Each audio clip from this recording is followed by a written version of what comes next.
नमस्ते, प्रणाम। मैं रीता मौर्य अपने रीता सोनांचली लोकगीत यूट्यूब चैनल में आप सभी लोगों का स्वागत करती हूँ।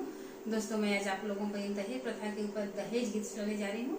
आप लोगों को अच्छा लगे तो हमारे इस वीडियो को लाइक करें, चैनल को जरूर सब्सक्राइब करें और हमें कमेंट बॉक्स में बताएं कि मेरा वीडियो आप लोगों को कैसा लगा।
विपत को भारी फैलल दाहे जवाली रीतिया मोर बिटिया फैलल दाहे जवाली रीतिया।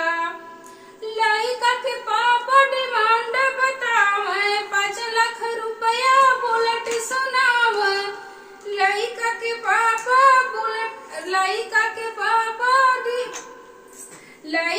पापा डिमांड बतावे 5 लाख रुपया बुलेट सुनावे। खाना बफरा खियाया पानी 5 मेल पियाया मोरे रातियन के बिरना पानी 5 मेल पियाया मोरे रातियन। बहना वो बहना प्यारी बिटिया वो बिटिया प्यारी सहती विपत को भारी फैलल दा